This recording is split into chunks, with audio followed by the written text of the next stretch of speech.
Good morning, students. Today we are going to start Durga Puja Utsav 11th chapter.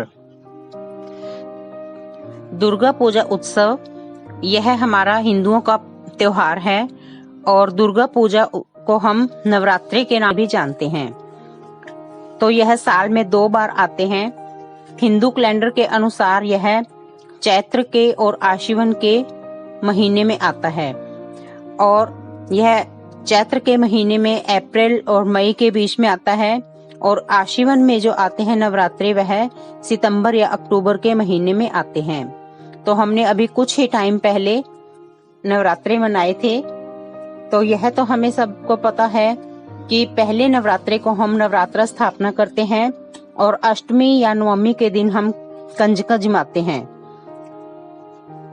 तो परंतु हम इस lesson में यह पढ़ेंगे कि हम यह नवरात्रि क्यों मनाते हैं और त्योहारों का हमारे जीवन में क्या महत्व है।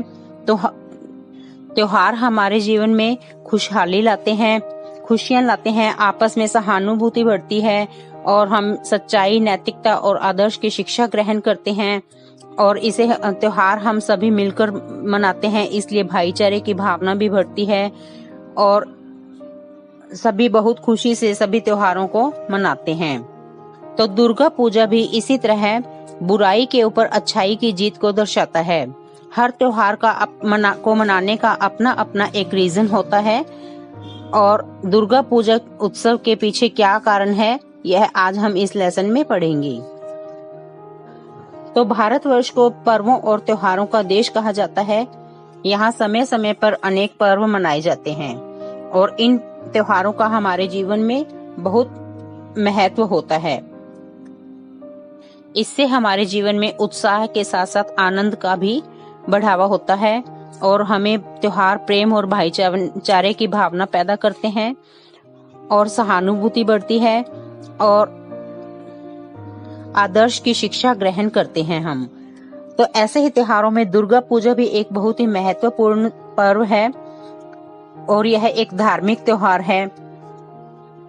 वैसे तो यह सभी जगह भारत के सभी प्रांतों में मनाया जाता है, लेकिन पश्चिमी बंगाल में इसकी विशेष ही धूम होती है और नवरात्रि का या दुर्गा पूजा का उत्सव बुराई के ऊपर अच्छाई की जीत के रूप में मनाया जाता है। और हिंदुओं का यह विश्वास है कि इस दिन देवी दुर्गा ने राक्षस महिषासुर पर विजय प्राप्त की थी। उन्हें ब्रह्मा, विष्णु और शिवजी के द्वारा इस राक्षस को मारकर और दुनिया को इससे आजाद कराने के लिए बुलाया गया था। युद्ध के 10वें दिन दुर्गा ने उस राक्षस को मार गिराया था। तो जब राक्षस महिषासुर, यह एक बहुत ही भयानक राक्षस था और इसे कोई भी किसी से भी न मरने का वरदान मिला हुआ था। तो देवताओं ने इसके लिए देवी दुर्गा को बुलाया, परंतु देवी दुर्गा ने इसे से 9 दिन तक युद्ध करके और 10वें दिन इस राक्षस को मार गिराया था। यह दिन दशहरा के रूप में भी मनाया जाता है और दुर्गा पूजा में विशेष पर्यटक भी सम्मिलित होते हैं। तो भारत में यह इतना अच्छे तरीके से मनाया जाता है, तो इसमें जो विदेशी भी इस त्योहार को देखने के लिए भारत आते हैं। इस त्योहार पर देवी दुर्गा की पूरे 9 दिन तक पूजा की जाती है। जैसा कि हमें पता ही है कि हम 9 दिन तक देवी दुर्गा की पूजा करते हैं। इन 9 दिनों में माता के अलग अलग रूपों की पूजा की जाती है और देवी दुर्गा की मूर्ति को सजाकर प्रसाद, जल, कुमकुम, नारियल, सिंदूर आदि को अपनी भी क्षमता के अनुसार अर्पित करके पूजा करते हैं। सभी जगह वातावरण बहुत ही शुद्ध और स्वच्छ हो जाता है और यह विश्वास किया जाता है कि माता की पूजा करने से आनंद, समृद्धि, अंधकार का नाश और बुरी शक्तियां नष्ट होती है। तो महिषासुर को मारने के खुशी में ही यह त्योहार दुर्गा पूजा उत्सव के रूप में मनाया जाता है, क्योंकि दुर्गा माता ने इस दिन महिषासुर को अपनी शक्ति के द्वारा मार गिराया था।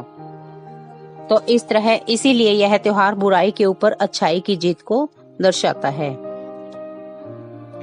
तो इस त्योहार को हम सबको अपने अपने घरों में मिलजुल कर मनाना चाहिए और माता की पूजा करनी चाहिए।